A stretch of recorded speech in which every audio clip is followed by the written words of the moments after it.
Bueno, soy Teresa Regueiro, presidenta de la Comunidad Española de Pacientes con Mieloma Múltiple. Muchas gracias por estar aquí esta tarde. Os lo agradezco un montón porque hay mucha gente, ¿no? Y para mí eso es bueno. Muchas gracias a los clínicos que ahora les presentaré, a la industria farmacéutica y bueno, también a la cátedra Angen de gamapatías, no, de mieloma múltiple, con la que estamos haciendo también esta reunión. Esta tarde hablarán del mieloma, pues el doctor Bladé del Hospital Clinic, que me han dicho que no es Clinic, que es Clinic de Barcelona, la doctora Laura Rosiñol del Clinic de Barcelona, la doctora Mercè Gironella del Vall d'Hebron, el doctor Carlos Fernández de la Rea del Clinic de Barcelona y el doctor Alberto Oriol del ICO de Badalona, de Can Ruti. Bueno, yo les he pedido a los doctores que hablaran en castellano, lo siento, pero es que, bueno, yo soy gallega, ¿no? Pero no entiendo bien el catalán y además que esto lo vamos a grabar. Y entonces, pues después va a tener muchas visiones en YouTube, lo va a ver mucha gente y bueno, pues si no os importa que lo hagamos en castellano, pues os lo agradecería. Una vez dicho esto, yo creo que podemos dar paso al doctor Joan Bladé, ¿no? Que nos va a hablar del mieloma, una visión general del mieloma en los últimos años y que se puede remontar a donde quiera. Vale, gracias. Muy buenas tardes. Gracias, Teresa, por la organización y la invitación. Gracias a los ponentes y, como no, a los asistentes, que veo que casi nos quedamos cortos de aula, lo cual siempre es muy agradable para los que estamos aquí, que al menos pues, nuestro pequeño esfuerzo pues, resuene un poquito. A mí, bueno, me puso esto y digo, bueno, pues ya voy a hablar. En los últimos años, permitidme que os hable del mieloma múltiple en los últimos 50 años, que es cuando yo empecé aquí, en este hospital, en julio de 1973, acabado tercero de medicina, entré de interno a medicina interna y allí el primer paciente que vi, que estaba en la cama número 1, era un paciente que tenía un mieloma. Bueno, me llamó mucho la atención, me miré con detalle la historia, lo que le pasaba y tal, y entonces había una librería aquí al lado, Freixenet, y me fui a ver si compraba algo sobre el mieloma y había un libro traducido al español del doctor Waldenström, de Suecia, y que allí describía pues, muchos casos, y yo me lo empecé a leer. Hablaba de componente M, que a mí me sonaba a chino en aquel momento, era estudiante de medicina, y bueno, pues a partir de aquí, pues fui progresando en esta enfermedad. Luego hice hematología.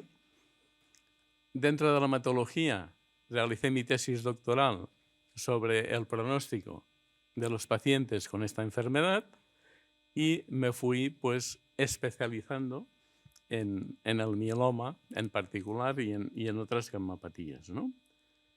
Entonces, de los pacientes que recogí yo de la tesis doctoral, pues eran 170 y se empezaba en 1956, el primer paciente que tenía historia aquí con mieloma.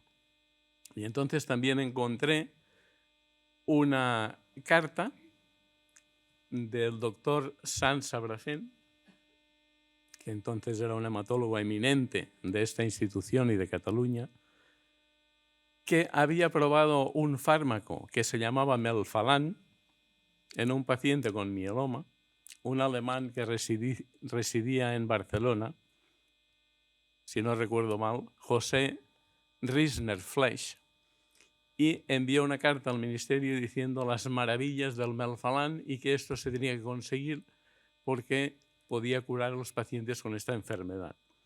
Luego pasaron unos años más y en el 69, el doctor Alexanian de Houston pues diseñó el esquema melphalan-prednisona, corticoide con melphalan, que se hizo el tratamiento clásico. Luego vinieron poliquimioterapias asociadas al melphalan, los corticoides que siempre empleamos y pues bueno, habéis probado pues la prednisona, pero seguro que aún más la dexametasona, que va muy bien para el mieloma, no tanto para el cuerpo, digamos, ¿no? Y finalmente, pero finalmente no, de aquella época, en los años finales de los 80, se incorporó el autotrasplante.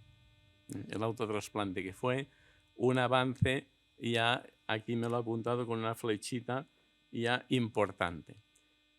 Esto pues fue desde los años 70 hasta 2000. Pero en el año 99 se introdujo, bueno, se publicó en realidad, los resultados de tratamiento con talidomida. Este fármaco de tan mala fama y que causó tantos problemas en los niños de la época, ¿no?, de los años 60, y que en pacientes muy tratados y que ya no respondían a la quimioterapia, podían responder a la talidomida.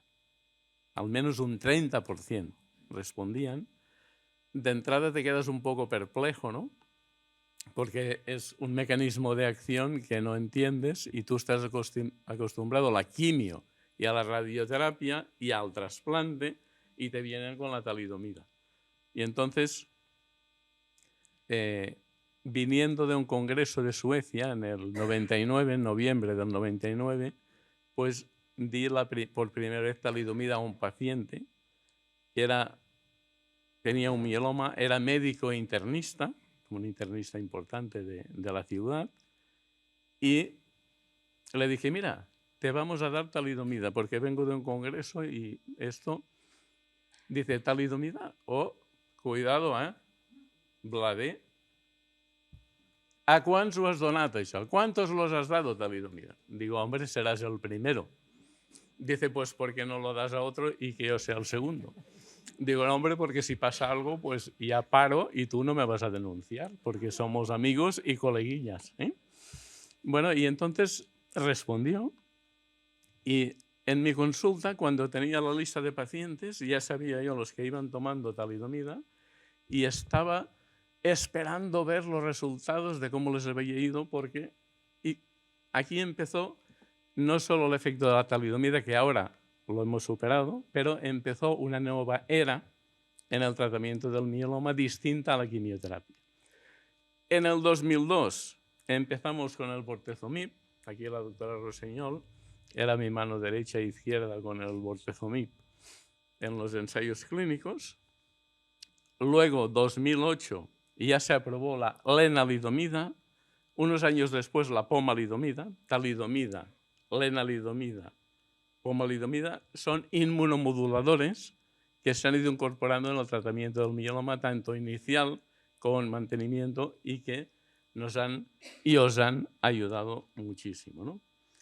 Y hace pocos años, anticuerpos monoclonales contra la superficie de la célula, el famoso daratumumab, anti-CD38, que esto pues seguramente ha sido el mayor avance de los últimos años en cuanto al tratamiento, porque empezó en pacientes muy avanzados, luego menos, y ahora está en primera línea, tanto antes del trasplante como los pacientes que por edad no se trasplantan, ¿no? Y lo que hacemos ahora, así como antes combinábamos varios fármacos citostáticos, la quimioterapia antigua, ahora combinamos varios fármacos no citostáticos, inhibidores del proteasoma, básicamente el bortezomib o Velcade, los IMiDs, Lena, básicamente, y los anticuerpos monoclonales, en forma de cuadrupletes o tripletes y ya inicial, porque es muy importante que el primer tratamiento sea lo más potente posible, porque es el que tiene más eficacia sobre la enfermedad en cuanto a que no recaiga o recaiga muy tarde y supervivencia a largo plazo, ¿no? Y finalmente nos hablarán, y hablarán con detalle aquí los compañeros Alberto, Oriol y Carlos, sobre unos anticuerpos biespecíficos anti-BCMA, un daratumumab más específico, y también la terapia de los linfocitos manipulados y tal, que es la terapia CAR-T, que de esto nos hablará Carlos. Bueno, y todos estos avances, pues lógicamente, cómo no, se han traducido en una mejoría de los resultados que obtenemos en los pacientes. Primero, en respuestas al tratamiento, disminución o desaparición de la proteína, del componente M que empecé a estudiar hace 50 años y no sabía lo que era. Esto. Luego, en supervivencia que llamamos libre de progresión, que el paciente pues no recaiga, que no le vuelva la enfermedad. Y finalmente, en la supervivencia global, desde el diagnóstico, pues, y en este sentido, en los pacientes que son candidatos a trasplante y reciben el trasplante tiene más intensidad que los tratamientos convencionales hasta ahora. Y lo hemos utilizado desde finales de los 80, por tanto tenemos mucha experiencia. Y en una proporción que cada vez es más elevada, no solo de largos supervivientes, sino de que pacientes que se curan.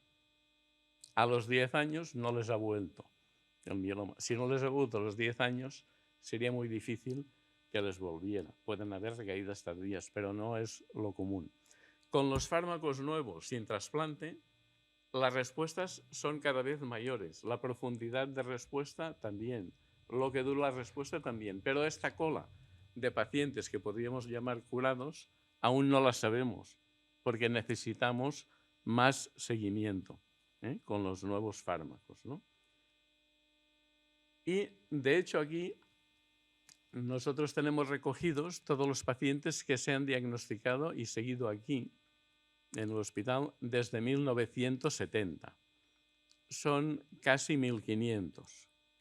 Y entonces hemos hecho análisis de supervivencia y hemos visto que dividiendo los últimos 45 años, del 70 al 2015, y actualizado a 2018, pero hay 3 periodos de 15 años. 70, 85, 85, 2000, 2000, 2015. Y cada 15 años hemos duplicado la supervivencia. Se ha doblado, tanto en los que reciben trasplante como en los que no. Ahora esto de que se duplique, se doble cada 15 años, con los fármacos más activos y tal, seguramente el intervalo en duplicarse será menor, igual es de 10 o de menos. Esto pues ya lo veremos. Y entonces, pues, yo siempre digo que si uno se va un año o dos sabático al campo y no se mira nada de medicina de mieloma y dice, pues ahora me reincorporo, y te pones al pase de visita en el hospital a discutir los pacientes, estarías totalmente desfasado y descolocado y casi no entenderías nada en cuanto a los tratamientos. La base de la medicina la manteníamos, pero en cuanto a los tratamientos, pues esto es lo que ahora pues nos irán ilustrando los compañeros, y ahora ya pasaremos la palabra a temas más específicos, aparte de esta visión un poquito general a vista de 50 años. Muchas gracias por vuestra atención.